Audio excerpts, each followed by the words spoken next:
Il y a des jours où tout semble trop bruyant, trop intense, trop rapide. Des jours où une remarque va te bouleverser, où un regard va t'épuiser. Des jours en fait où tu ressens tout plus fort que les autres. Et tu te demandes, est-ce que c'est moi qui suis trop fragile? Ou est-ce que le monde est trop insensible? Avec le temps, j'ai compris que ce n'était pas une faiblesse, que c'était ma boussole, mon puissant radar. Et même si elle m'a souvent dérangée, mon hypersensibilité est devenue ma plus grande force. Bienvenue dans It's Giving Glow and Growth, ta safe place où tu peux te déposer en douceur pour te reconnecter à toi. Ici, on se parle vrai, on ne cherche plus à rentrer dans les cases, on apprend à s'en libérer.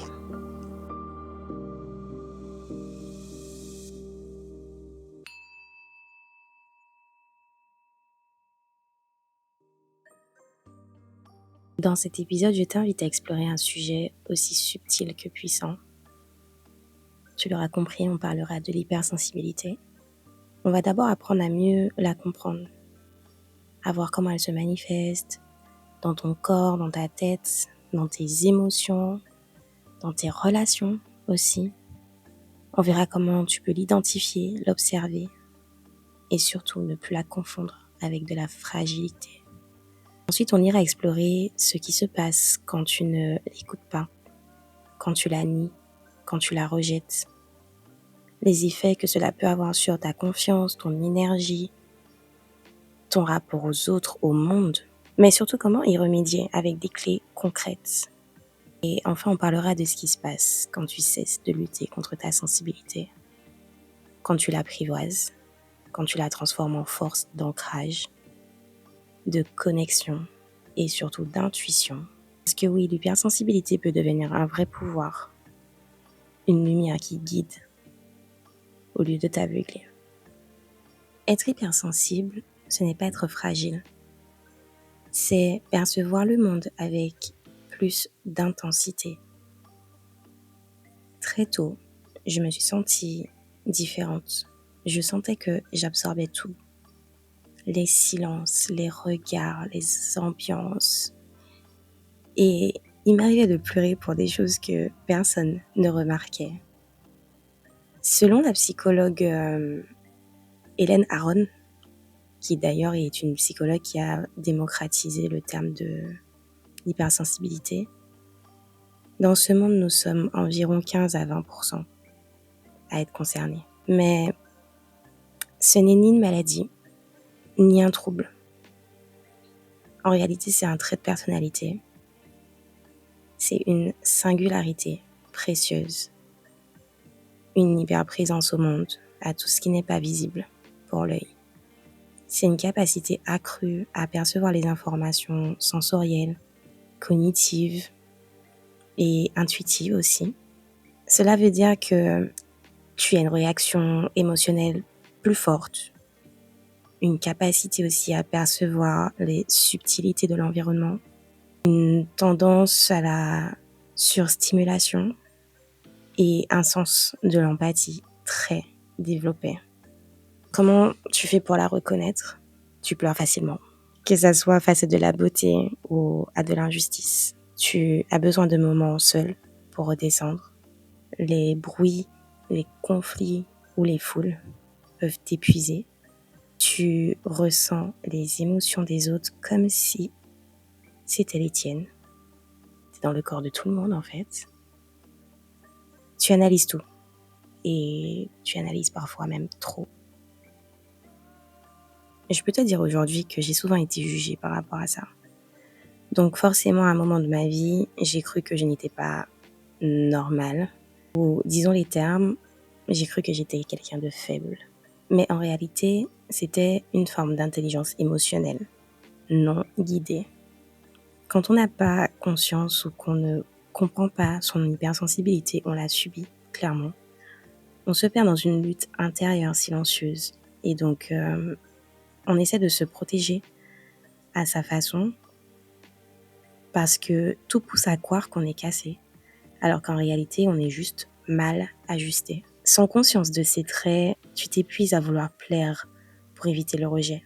Tu vas te juger constamment pour ta réactivité. Tu vas t'oublier dans des relations déséquilibrées. Tu ressens une espèce de fatigue émotionnelle chronique et tu peux même aller jusqu'au burn-out, voire jusqu'à la dépression. Mais j'ai compris une chose hyper importante. Ce n'est pas ton émotion qui est trop. C'est ton environnement qui n'est pas toujours capable de l'accueillir. Et c'est pour ça que pour y remédier, il est crucial de travailler sur soi, de se comprendre pour identifier les déclencheurs émotionnels, de s'aimer en créant des rituels de retour à soi. Ça peut être vraiment par la nature, la créativité, la détente. S'accepter pour être capable de se choisir en premier, même si cela implique de déplaire aux autres. Et se respecter pour apprendre à mettre des limites claires. Je vais reciter cette autrice, Hélène Aron. Elle a un ouvrage qui s'appelle The Highly Sensitive Person. Et dans ce livre, elle dit tant que tu ne l'acceptes pas, ta sensibilité semble être un poids. Mais une fois acceptée, elle devient une force. Moi, j'étais dure avec moi-même. Sincèrement, j'ai essayé d'être forte, voire même insensible pour m'adapter. Mais la vérité, c'est qu'à force d'essayer de l'être tout le temps, on finit par s'éteindre.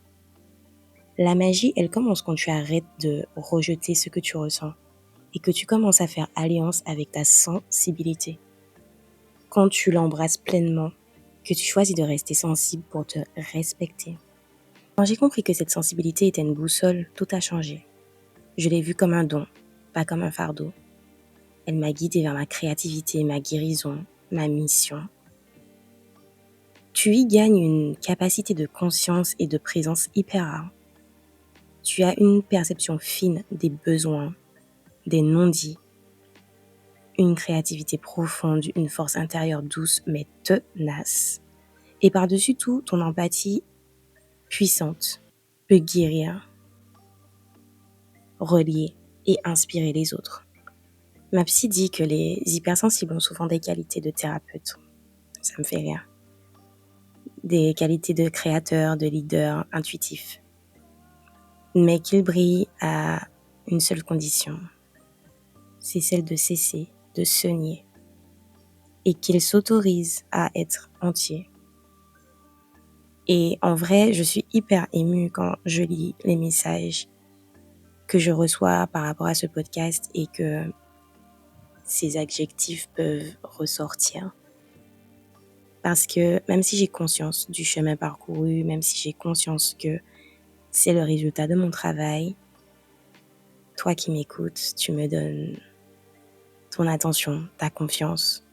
Parfois, tu partages ton expérience. Alors, je voudrais quand même prendre un moment pour te dire merci. Je veux que tu saches que si tu te sens trop, tu es une personne intensément vivante. Et ça, c'est une force. Ne diminue pas ta lumière pour rassurer les autres. Apprends à t'honorer. Parce que ton pouvoir commence là où tu ne te juges plus. Si tu t'es reconnu dans tout ça, respire. Tu n'es pas trop. Je te l'ai déjà dit, tu es précieux. Ta sensibilité est une lumière. Protège-la, honore-la, aime-la. Et surtout, n'oublie pas de glow, grow, always.